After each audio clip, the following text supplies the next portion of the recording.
Hello YouTube friends, my name is Gales, wishing all you lovebirds enjoyed your Valentine's Day. My son has been encouraging me to do another drawing video, but I wanted to do more than just have me drawing to music, so I decided why not combine that footage with a writer's workshop.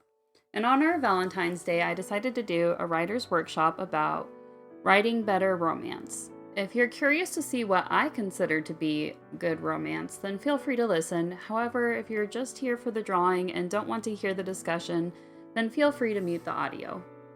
Later, I'll have some brainstorming questions for you to help work towards developing your favorite pairings. I'll also provide an example by answering those questions for my Dragon Roommates characters, Griffin, Ignis, and Gales acting as the main character. Please bear in mind that this list is solely based on my opinions of what makes for a good romance. Others may or may not agree with my opinions, and that's perfectly okay. Alright, at number 1, we have showing affection. The terms showing versus telling comes up often when offering writing advice, so it should come as no surprise to find it here. Generally, people use this in reference to a story's narration, but it can also apply to romance. How often in romance do characters say things like, "You're so beautiful," or "I love you"? The answer is, well, a lot. And while there's nothing wrong with having characters verbally verify their attraction and love for one another, in terms of romance, it's far more effective to have the characters demonstrate their affection through deeds and actions. Because anyone can just say that they love each other, it's a much bigger statement to actually show the love. It comes off as being more sincere. For example, things like covering up their loved one with a blanket to make sure they don't get cold, standing up for a loved one when someone else is mistreating them, listening to their partner's troubles because they're concerned about their feelings and offering them advice. Even something more playful such as teasing and flirting. These are all great ways of showing affection without the characters simply coming out and saying how much they love someone. Also, bear in mind that different people have different ways of expressing affection, so feel free to switch it up. Maybe one character is flirty and likes to tease their loved one, or until they get the cute blushy face. While the flirty one's partner is more reserved and prefers to show affection through deeds of kindness, such as offering to cook their partner's favorite meal or offering to share an umbrella when it's raining. There can also be spontaneous moments where someone breaks character and does something completely unexpected. Love can have that kind of effect on people, and it can be quite touching when, for example, a character who's usually portrayed as being vain and selfish does something completely selfless for their partner, simply because their partner is the one they care for more than themselves. At number 2, we have pacing. There are 2 types of people in this world. Those who believe in love at first sight, and those who don't. Personally, I fall into the latter category. While I do believe that people fall in love at different rates, I don't think it's possible for it to be instantaneous. Instead, I think people who say they fell in love at first sight instead mean they were attracted to one another right from the start, and in time, the attraction evolved into something more meaningful and substantial than physical attraction. As someone who doesn't believe in love at first sight, more often than not, I feel romance, specifically the act of falling in love, is rushed to a point where it makes me wonder, are they really in love, or are they mistaking physical attraction for being in love? This is often the case when the characters are meeting each other for the first time and, for the sake of plot, they end up declaring their love for one another within the span of a few days. Now, it's okay for a character to believe in love at first sight, but if all the characters, including the narrator, are sold on that claim, that's when it becomes an issue for me. This is why I personally prefer friends to lovers or even rivals to lovers scenarios, as opposed to strangers to lovers. I don't like it when characters get all flirty and lovey-dovey before they've even gotten the chance to know each other. More often than not, it's usually based on physical attraction than genuine feelings of love, which we'll talk about more later. My advice, when outlining a love story, be sure to factor in how long and how well the characters know each other before love enters the picture. And if you happen to be writing a visual novel with multiple love interests, consider having different options to accommodate both the believers and the skeptics. Maybe one of the love interests is a friend of the main character, while another is a stranger or a rival. Giving the reader the option of choosing the type of love story they want to read about is a wonderful way of appealing to a larger audience. Number 3, we have connection. If you've watched some of my visual novel playthroughs that involve romance, you've probably heard me say something like, "I felt the connection," and you may have wondered, what does that even mean, Gales? Generally speaking, it means that both characters are not only compatible in terms of getting along with one another, but they actively make an effort to show how they care for one another. They don't just say, "I like you," or "I love you," or "I think you're hot," but they demonstrate their feelings through how they treat one another. A successful relationship needs to be balanced. There needs to be some matter of giving and taking on both sides. Both characters need to show some form of support and caring for one another, even if their manner of doing so is a little odd or unconventional, such as the tsundere saying, "Shut up and let me help you, idiot." Their choice of words or showing of affection may be crass depending on the character's personality, but what matters is that the good intention is still there. However, this needs to be present on both characters. Otherwise, the giving and taking may feel unbalanced and one-sided.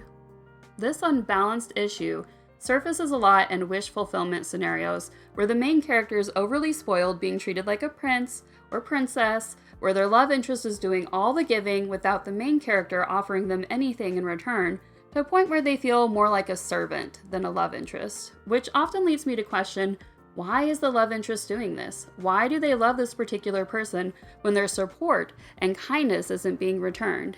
In extreme cases, this veers towards toxic scenarios where one partner is clearly being manipulated, used, and taken advantage of by the other, regardless of whether that's the writer's intentions.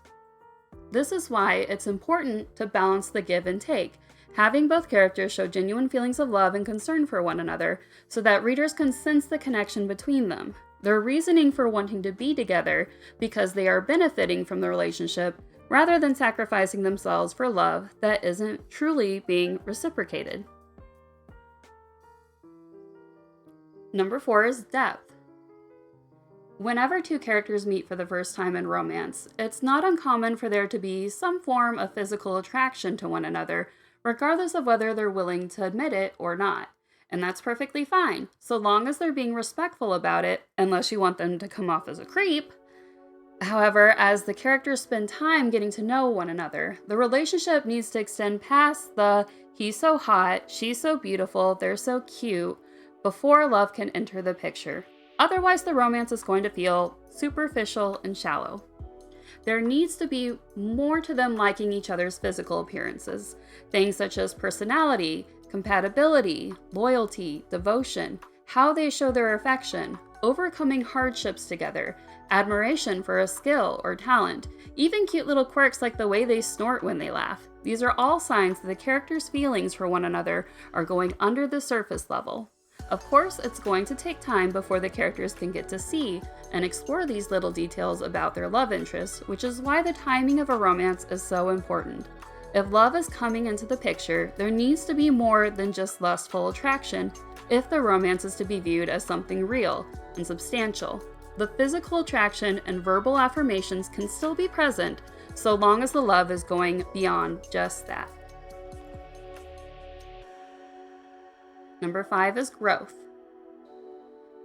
There are several different types and stages of love: platonic love, first love, young love, new love, old love, tried and true love, lost love, former love, unrequited love, rekindled love. So as writers of romance, we need to ask ourselves, what stage of love do we want the story to start on, and what stage should the relationship be at when the story ends? From there, we can get a better idea of the sort of obstacles, challenges, and feelings the characters may undergo throughout the romance's progression. Sometimes, especially if we're talking about the tried and true loves where the relationship has already been pre-established, a relationship may be the same all throughout the story from beginning to end. However, in most situations, that won't be the case. Most love stories tend to focus more on the act of falling in love, in which case the writer needs to carefully determine when and where the feelings begin to start happening for each of the characters, and what are the consequences that happen as a result. How does the change in relationship affect the characters and their individual situations? Are the changes positive, negative, or a mix of both? Generally speaking, in romance, the bond will only grow stronger over time, unless you're writing a tragedy or a visual novel with bad endings or potential breakup scenes. So we need to consider what is the cause of this growth, which is what I'll be covering in the next topic. Number 6 is conflict. One of my least favorite romances to read about are what I like to call love-hate relationships. And these type of romances, the couple will often treat each other poorly to a point where they're yelling, crying, threatening to leave one another, physically and mentally abusing one another. And this is not romantic to me at all. This is melodrama, which is what I like to call the bad kind of drama, because it is so extreme and often completely unnecessary, where I usually start to question if these two are actually adults in love or children playing pretend. It's usually very toxic and just not pleasant for me to read.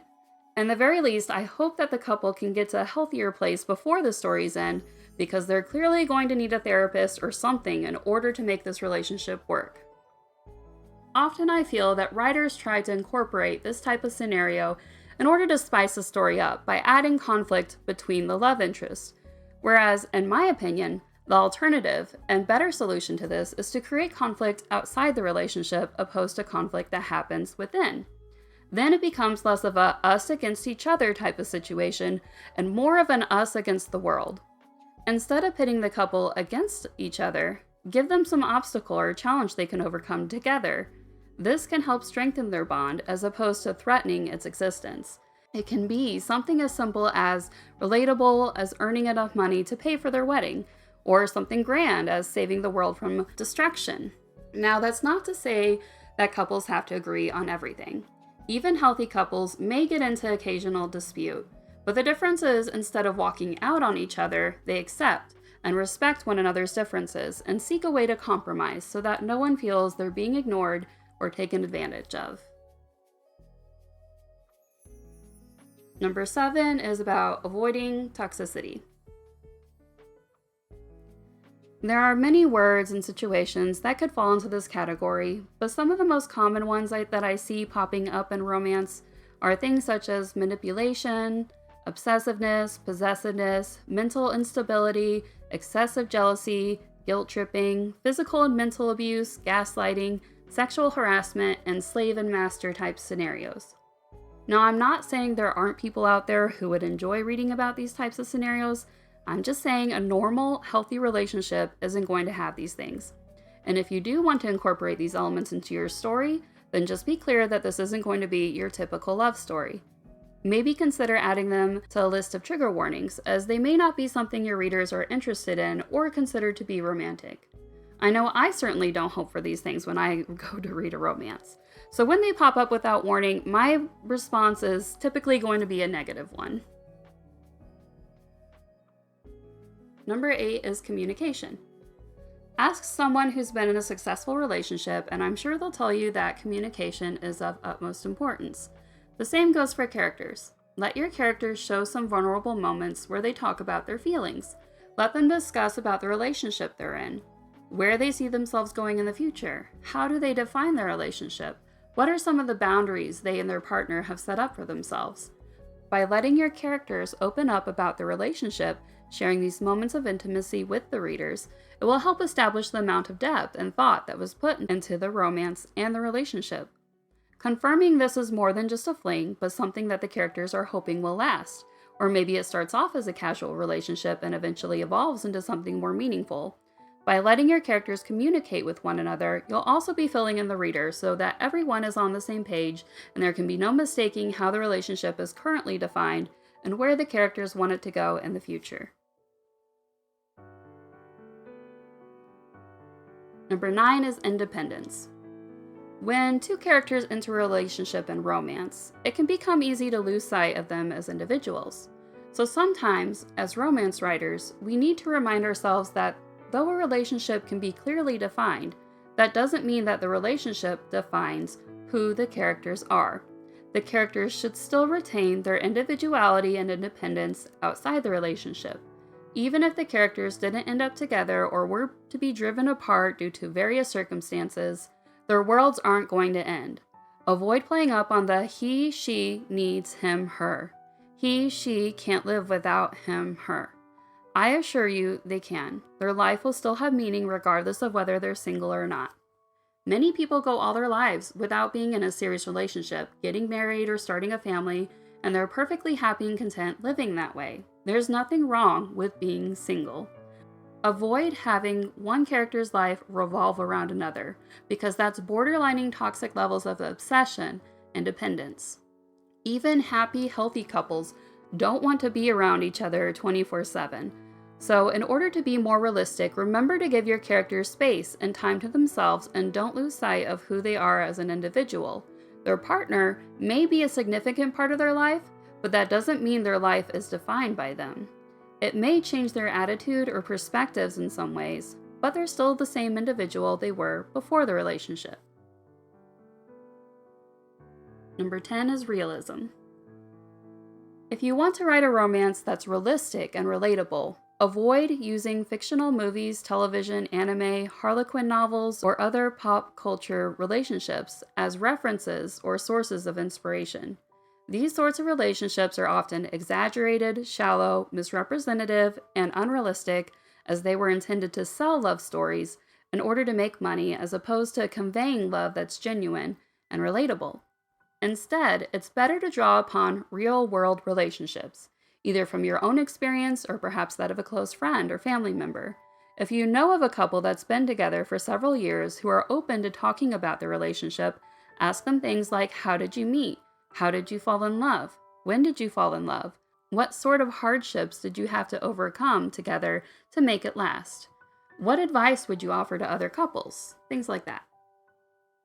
Another option would be going to a public place and do some people watching, observing any of the couples present and see how they interact and talk with one another. Take some subtle notes using your phone. If that fails, then do some research. Look into some successful, true love stories from reliable sources to use as inspiration in writing love that is real, as opposed to wish fulfillment scenarios and make-believe daydreams. So, for today's writer's workshop, we're going to choose our favorite romantic or platonic couple or poly ship and answer as many or all of the questions in order to help to deepen and fleshen out the relationship. Consider finding ways of incorporating some of these answers into the story if they're not present somewhere already. Remember to pause the video as needed. Number 1. How do each of the characters show affection towards one another? And what ways are they similar or different in showing affection? Number 2. Do the characters believe in love at first sight? How long did they know each other before they fell in love? How well did they know each other? What initially attracted them to one another? Number 3. Pick a point in the story, or write one if you haven't yet, where each of the characters are giving and receiving acts of love from one another. Number 4. Have each character give their partner sincere compliments about things they like or find impressive that have nothing to do with the way they look or dress. Number 5. What is the status of the character's relationship at the beginning, middle, and end of the story? Number 6.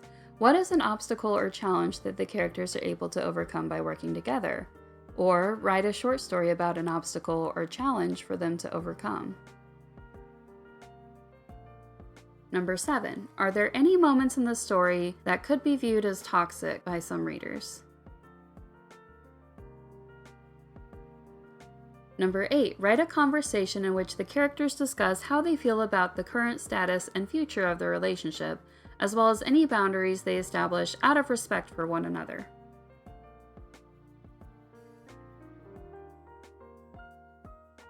Number 9. What do the characters enjoy doing when they're not together? How do they maintain their independence and individuality? Do they have their own group of friends, a place they like to go to, or maybe a hobby they enjoy doing alone? Number 10. What are some real-world experiences, either your own or someone else's, that has served as inspiration for the story?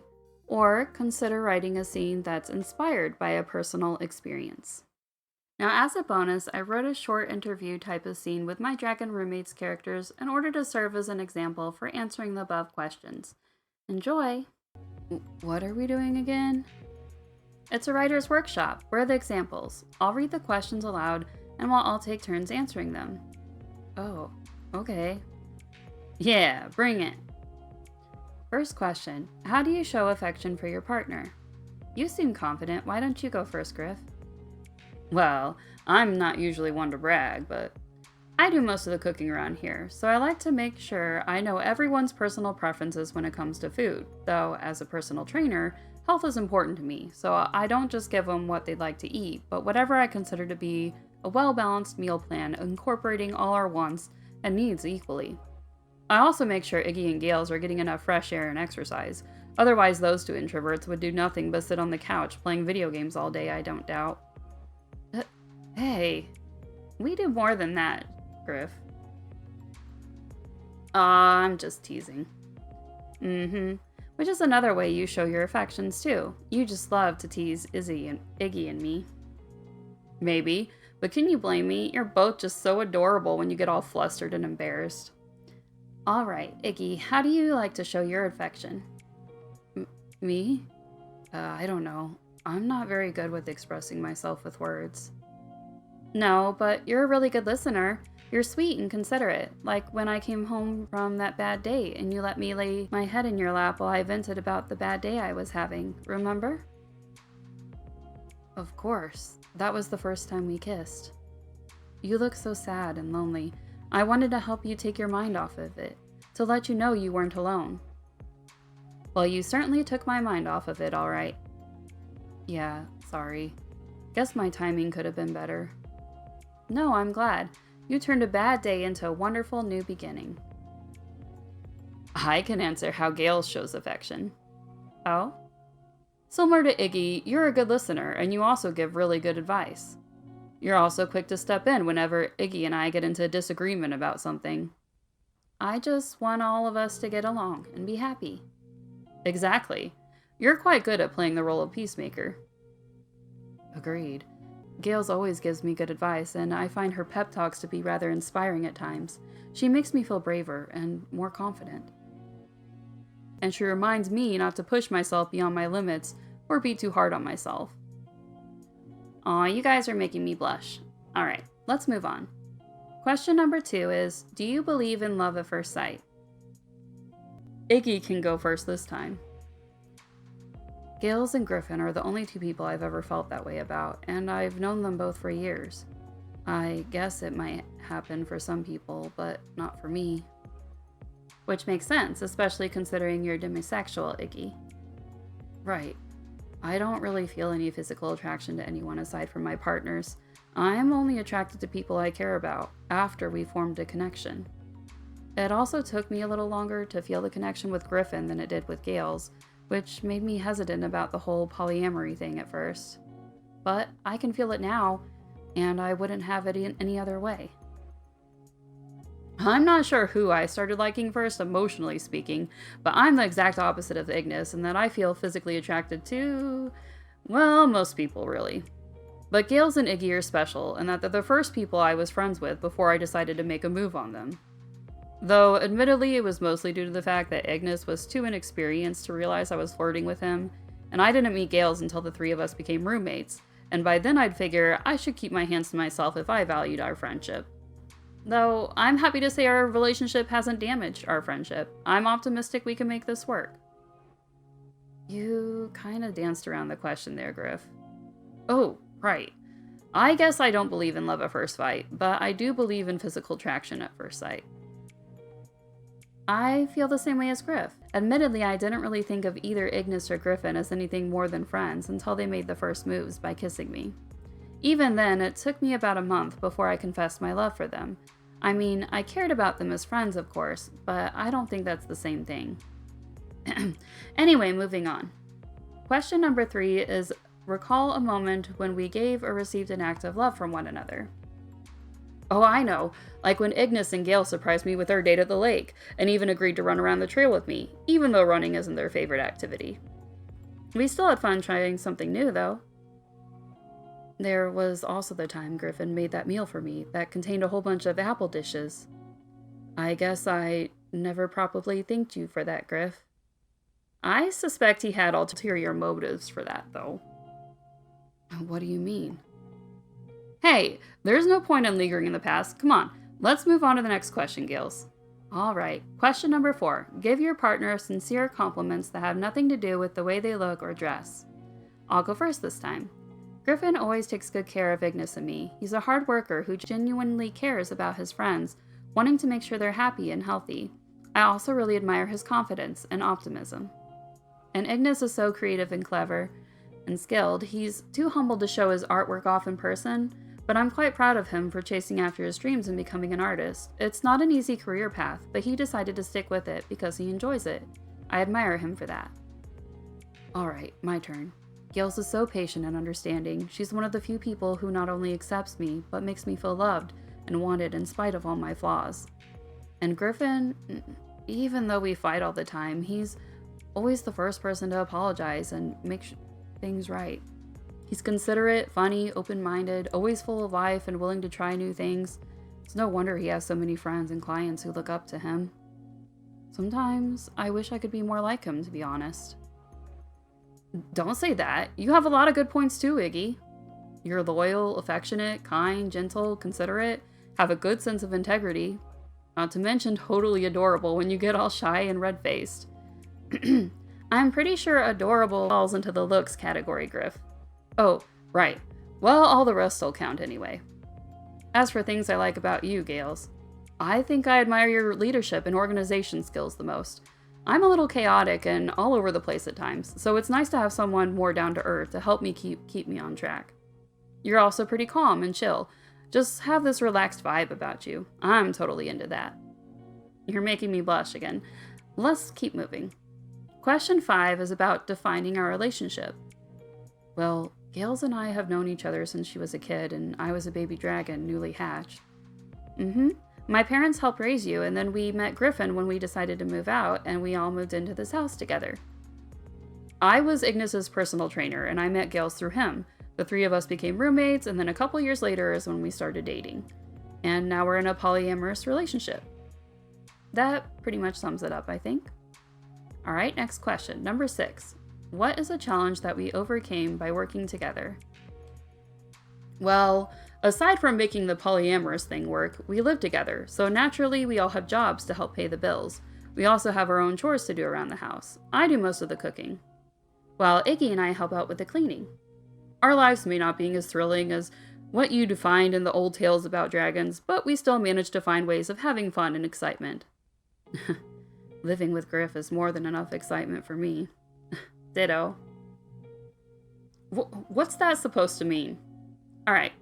Question number 7, is there anything toxic about your relationship? That's kind of personal. I can't think of anything. The only thing that comes to mind is when Griffin and Ignis are arguing because of how competitive they can get. Sometimes they may say some rude things, but that's just their way of letting off steam. I don't think it really qualifies as what I would consider toxic, but maybe other people might raise their eyebrows a little. I guess we can get a little carried away sometimes. Yeah, sorry. Most people say things they don't mean every now and then. The point is that we all care about one another. We get along more often than we argue. But whenever we do have a disagreement, we make sure to apologize afterwards. Well said. Alright, number 8 is about discussing our relationship and setting boundaries. The type of relationship we're in is called polyfidelity, which is a polyamorous relationship in which all 3 of us are considered equal partners who are committed to one another. We exclusively date each other and no one else outside of our relationship. As for boundaries, we're especially considerate of each other's feelings in regards to engaging in bedroom activities. You guys mean me, right? There's nothing wrong with it, Iggy. That sort of thing just makes you uncomfortable due to a lack of experience. So Griffin and I promised that we'd wait until you're ready to take our relationship to the next level. Exactly. It's just another way of showing that we care about you. I am kind of curious. I promise I'll be ready someday. No need to rush. Yeah, we're all young, so there'll be plenty of time for that sort of thing in the future. Next question. Number 9 asks what we enjoy doing whenever we're not together. As an introvert, my time is especially important to me. I often spend my time painting in quiet places like the lake or reading books at the library, though I'm also into video games and anime. I like playing video games too. Sometimes Ignis and I play together, but sometimes we play on our own as well. I'm also a writer, and I don't really like being disturbed when I'm writing either, so it's nice to have partners like Ignis and Griffin who respect my space when I'm in work mode. Aside from working with my clients at the gym, I also enjoy going for jogs around the neighborhood.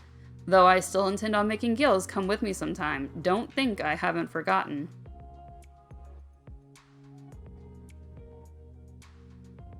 Right. I have a lot of friends I see on a regular basis as well. Same. I like to drop by Wisteria's flower shop and Nixie's beach for chats. Oh, and I have a favorite bar that I go to on some weeknights. It's my own special place away from home. The bartender is super friendly and makes for a good conversationalist. Bartender? Yeah, who are you talking about, Gales? Oh, I'll introduce you guys some other time. Maybe. Right. Last question is about real-world experiences. What's that mean? I'll handle this one alone, guys. You can go out to a movie or something. My treat. Thanks for your assistance. Okay. See you. Let us know if you need us for anything else, Gales. My personal experience with relationships is pretty varied. Not quite as extensive as Griffin's perhaps, but I've always been pretty open-minded when it came to dating. Most of them were fairly short-lived. Some ended better than others, but at least I was able to remain somewhat civil and friendly with my exes afterwards. I've never been in a polyfidelity relationship before, but I have dated multiple people at the same time. During this time, I made sure to communicate and keep everyone informed on where I was at in terms of seeing other people, so no one felt that I was cheating on them. My current and most successful relationship has lasted over 11 years now, and it's still going strong. It's through a mix of both my past failed relationships and successful current relationship that I draw most of my experience for my romance stories, as well as offer relationship advice to others. I hope this helped in giving you some ideas of how you can better incorporate romance into your own stories. Feel free to post any comments of your own thoughts, advice, opinions in regards to romance and stories. Just be sure to keep it friendly, positive, and a safe space for all. Thank you for watching. Be sure to like and subscribe, and I hope to see you all again real soon. Take care!